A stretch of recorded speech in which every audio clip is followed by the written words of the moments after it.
ये कहानी शुरू होती है टिम से। टिम कंप्यूटर पर काम तो कर रहा है, पर अतीत की यादें उसे परेशान कर रही हैं। ऐसा लगता है वो इनसे छुटकारा पाना चाहता है, पर ये सब फिलहाल उसके बस की बात नहीं। इसके बाद हम देखते हैं कि टिम अपनी वाइफ ओलिविया के साथ है। यहाँ उन्हें फायर डिपार्टमेंट का एम्प्लॉय बताता है कि शहर में आग लगी है, सिचुएशन काफ़ी ख़राब है। ये सुनकर दोनों अपने अपार्टमेंट चले जाते हैं। यहाँ भी टिम को याद आता है कि किस तरह ओलिविया दर्द में चीख रही थी। जब ये वैन में बैठते हैं तब ओलिविया कहती है कि हमें पेरिस चले जाना चाहिए और एक नई ज़िंदगी शुरू करनी चाहिए, पर टिम को यहीं रहना है। उसके लिए ये जॉब ज़्यादा इम्पोर्टेंट है। वो इनकार कर देता है।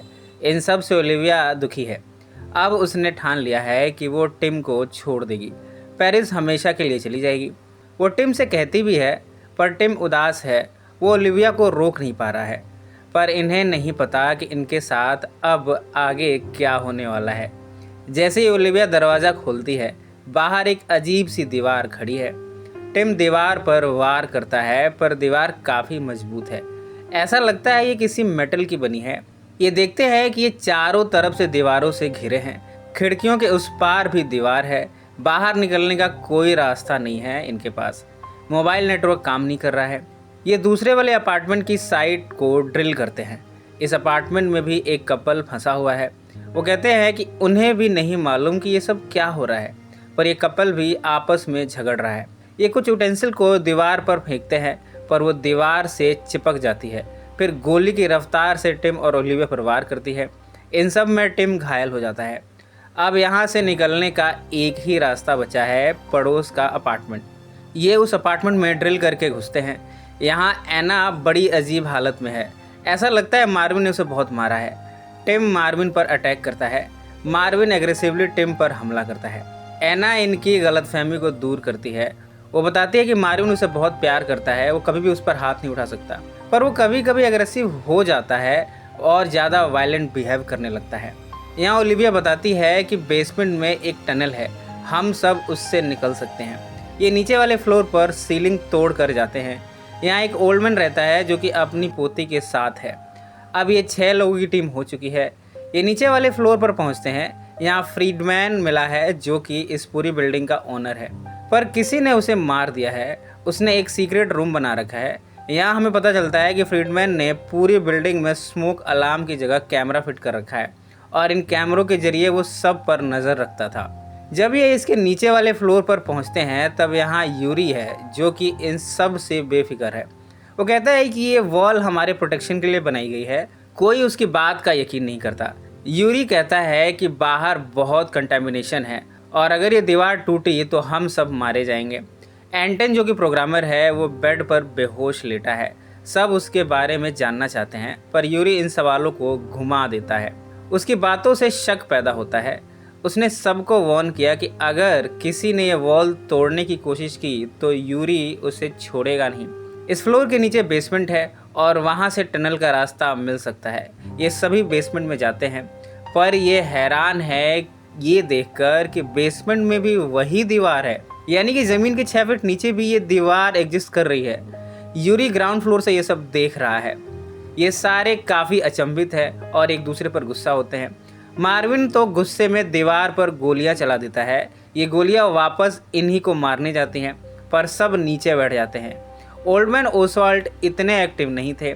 गोली उन्हें लग गई।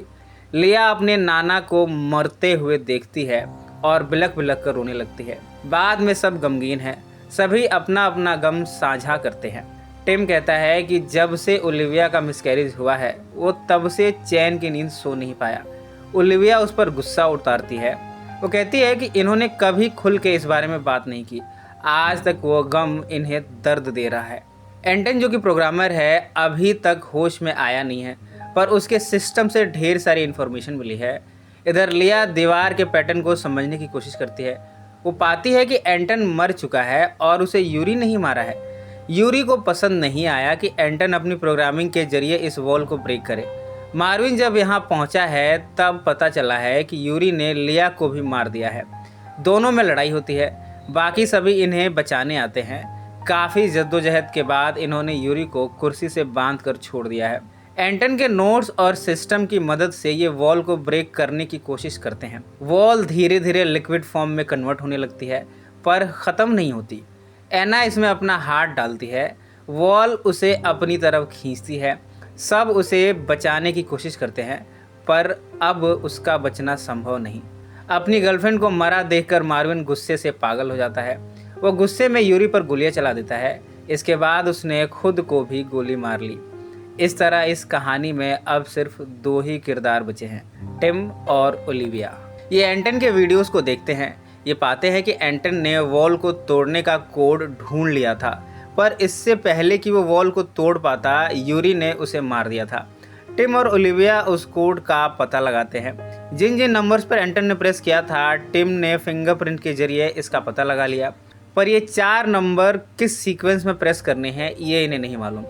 ये देखते हैं कि एंटन जब नंबर प्रेस करता था तब लाइट जलती थी।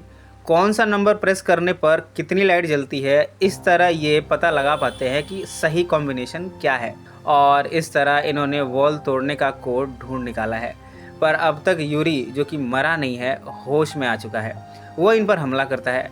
टिम जी जान से यूरी से लड़ता है और उसे मारने में कामयाब हो गया। ओलिविया ने कोड के ज़रिए वॉल ब्रेक कर दिया है।